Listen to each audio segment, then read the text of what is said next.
Poor yarn storage leads to missed opportunities and damaged yarn. So it's something that you totally want to avoid happening, right? So that's why we're going to have a talk about the do's and don'ts of storing your yarn stash. Do you ever feel completely overwhelmed by your own yarn stash? It sounds like a bizarre thing to say, but I sometimes get to the point where it feels like a giant tower that's about to collapse on me metaphorically, if not literally. So over the many years of crocheting, I have put together a bit of a system for storing my yarn, and sometimes I follow it, and when I do, it's brilliant. It literally revolutionises what I'm doing. It helps me plan projects out and get to work with new designs more quickly, and it just feels nicer to have it in a better state of organisation.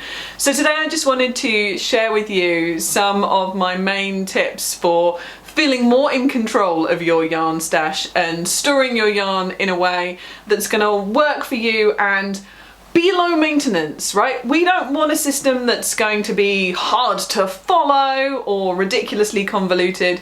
We just want our yarn to be there when we need it, easy to access, and hopefully to look nice too, right? Because it's part of the thing. Do have a system. It doesn't actually matter at this point particularly what the system is, but do have a particular storage system in mind. Don't just shove it in every available corner or drop it on the floor. Do have a system. And once you've got that system, actually use it. Again, it always starts with feeling like I'm stating the obvious a little bit, but I think it really needs saying, because this is something that I fall foul of all the time. I create elaborate and wonderful systems for dealing with problems in my life, and I put the system in place, and then I never use it. Really all I've done is waste additional time making a fabulous system. That's why it needs to be realistic. But yes, do have a system, and please do use that system once you've made it. So how are we going to make that system? What are we going to do? I use shelves, and I think shelving is such a great way to store yarn.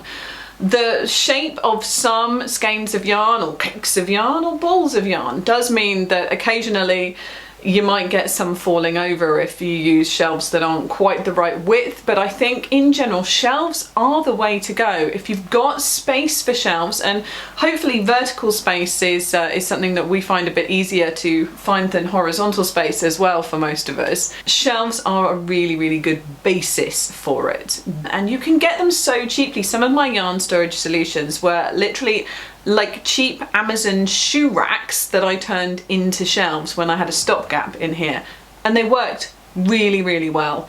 Do consider using shelves as part of your main storage system. Do make sure that your storage solution is big enough. I think that to an extent all of us who are quite keen on a hobby get overexcited and maybe purchase slightly more yarn than we perhaps need, and that actually is no bad thing as long as you've got the capacity to store it. So when you're setting up your storage system, don't think how much yarn should I have, think how much yarn am I going to have? How much yarn do I have?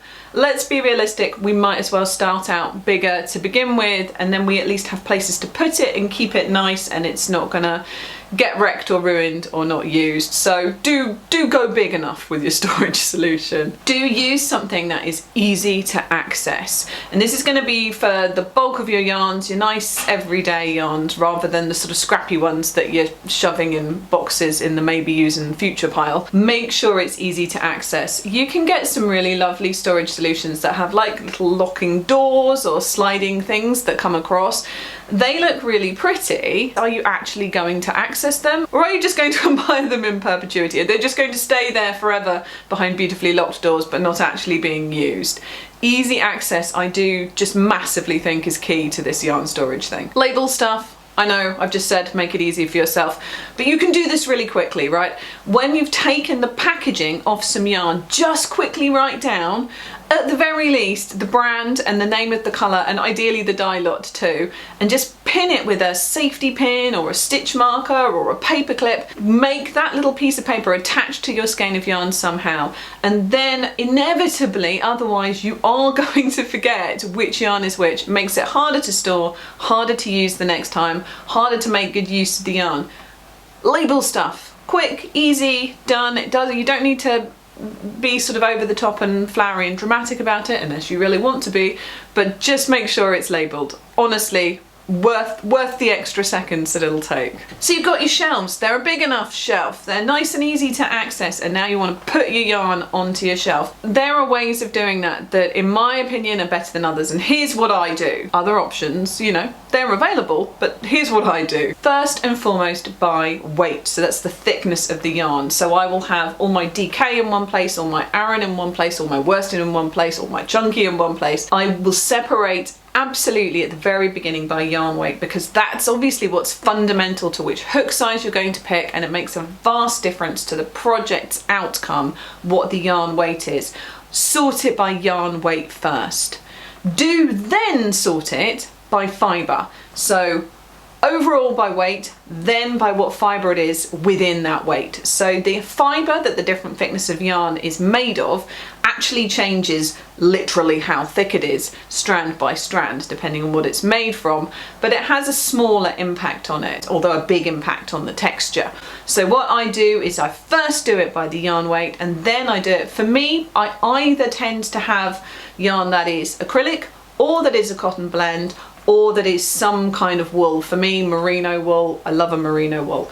So I will break it down by those after it. And then, and only then, will I sort it by colour. And the reason I'm pointing this out is because several times I have rearranged yarn storage over the years, and I've done it by colour because it looks so nice. It really, really looks nice when you organise your yarn by colour. I like to do it by gradients. In an ideal world, I'd sort yarn by gradients and I'd just admire it and it would be gorgeous. But it doesn't work for picking your yarn for your projects, and it doesn't really work for me from a design point of view when I'm choosing new yarns for making a new toy design, a new pattern. Colour, of course, is incredibly important, but it is secondary to getting that yarn weight and fibre choice down and organised first. So for me, I'd be really interested to hear if you agree with that, but as much as I love the aesthetics of the beautiful doing it all by colour, I don't think that's the way to go. Once you've got that sorted, do occasionally purge your yarn. Don't chuck it in the bin, obviously. If it's in any way usable by anyone, donate it, sell it. If it's less usable in that way, then put it into your yarn scrap storage. But just sort through it occasionally. Be realistic. Look at a particular yarn. Did you buy it on a whim because it was beautiful, but actually it's a weight you'll never use? For me, I do that sometimes. I buy sock weight yarn. I don't know why. I'm never going to knit socks. What do people use sock weight yarn for? I own some. I shouldn't. It's ridiculous, however pretty it is. So that needs to go. Store your scraps separately. I use plastic boxes, and it depends what the scraps are for. Now, so when I say scraps, I mean bits that are never going to be big enough for one project. So they're parts that I'll either use for, you know, doing facial details on something, little additional surface crocheting bits, or just as stuffing, extra stuffing for yarn scraps. But anything that is not going to make part of a larger part of the project, that goes into boxes rather than onto shelves. And it's not just because there's so many different little bits of it, it's because the size of it makes it really hard to stack.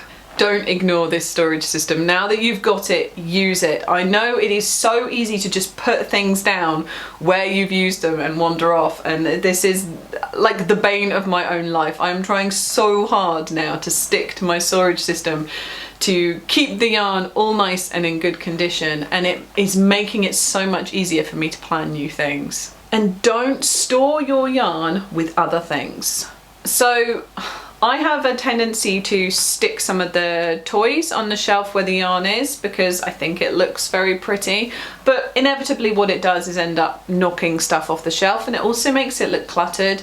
There's also a temptation to store some other equipment with it, and the place that's gone wrong for me in the past is if I, for example, have a hook stuck into something, or stitch markers or anything like that, like a pin cushion in with the yarn, it increases the likelihood of the yarn getting caught on the other stuff or actually damaging the yarn. It also, I do really find, makes it harder to keep things organized if you don't segment them. For me, keeping yarn storage as just yarn storage is the easiest way to stay on top of the system and stay in control of your yarn stash. But what about you? How do you store your yarn? Do you agree with my yarn storage ways? How would you do it differently? I'd love to hear your thoughts in the comments section below and I'll see you there.